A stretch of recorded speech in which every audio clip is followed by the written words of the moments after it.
আনিস, যেহেতু সেখানকার ৫ উপজেলার বেশিরভাগ এলাকায় পানির নিচে এবং আপনি এর আগের ঘন্টায় যেমনটি জানালেন যে বন্যার পানি ক্রমশই বৃদ্ধি পাচ্ছে, সেক্ষেত্রে কোন ধরনের সহায়তা সবথেকে বেশি প্রয়োজন লক্ষ্মীপুরবাসীর একটু জানাবেন।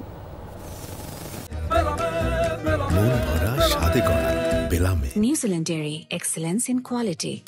বৃষ্টি আসলে বেলা যতই গড়াচ্ছে ততই কিন্তু পানি বাড়তে শুরু করেছে। আমি যেখানে দাঁড়িয়ে আছি লক্ষ্মীপুর জেলায় যে বিভিন্ন যে অফিস আদালত ব্যবসা বাণিজ্য সেইগুলো একটু দেখানোর চেষ্টা করি যে সেখানে কিন্তু পানিতে কিন্তু আস্তে আস্তে সেগুলো কিন্তু তলিয়ে যাচ্ছে, যার কারণে অফিস আদালত এবং মানুষের ব্যবসা বাণিজ্য কিন্তু এক ধরনের বন্ধ হওয়ার পথে বন্ধ হয়ে গেছে আমরা দেখতে পাচ্ছি। তবে বেলা যতই গড়াচ্ছে ততই কিন্তু পানি বৃদ্ধি পাচ্ছে, আর যেদিকে তাকাবেন চতুর্দিকে পানি থই থই, শুধু পানি থই থই করছে। কারণ যে মানুষের যে হাহাকার, যে বন্যার্ত যারা আছেন তারা কিন্তু এখনো পর্যন্ত বিভিন্ন স্থানে যে যাওয়ার কথা আশ্রয় কেন্দ্রে সেখানে তারা ঠিক মতন যেতে পারছে না, কারণ পানি যেভাবে ঢুকতেছে এতে করে মানুষের মধ্যে এক ধরনের আতঙ্ক বিরাজ করছে।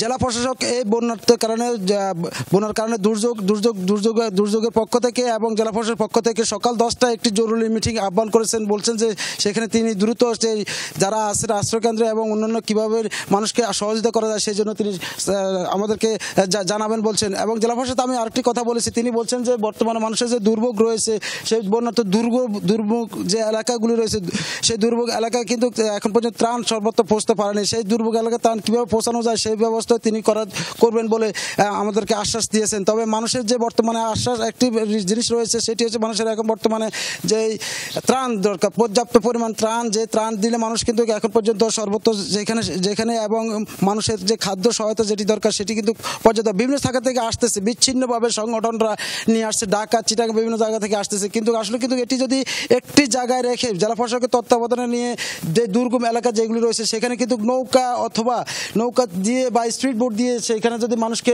ত্রাণগুলো পৌঁছে দিতে পারে তাহলে কিন্তু এর থেকে পরিত্রাণ পাবে। যে বন্যা দুর্গত এলাকা রয়েছেন, বিভিন্ন দুর্গত এলাকা মানুষগুলো রয়েছে সেগুলো কিন্তু তারা সেই ত্রাণগুলো পাবেন বলে আমরা স্থানীয়ভাবে জানতে পেরেছি। এবং যে দুর্ভোগ এলাকা যদি ত্রাণ নেওয়া যায় তবে কিন্তু সেদিকে ত্রাণের জন্য হাহাকার করছে মানুষ, যে কখন তাদের যে খাবার আসবে এবং তারা যে পানিতে বাসতেছে সেটি কিন্তু আসলে কিন্তু অনেক জায়গায় কিন্তু মোবাইলের যে টাওয়ার, যে নেটওয়ার্ক সেখানে কিন্তু সেটিই পাওয়া যাচ্ছে না, কারণ সেই দুর্ভোগ এলাকায় মানুষের এত অবস্থায় যে আমরা যোগাযোগ করার মতো সেই বিচ্ছিন্ন হয়ে পড়ছে বলে আমরা জানতে পেরেছি। বৃষ্টি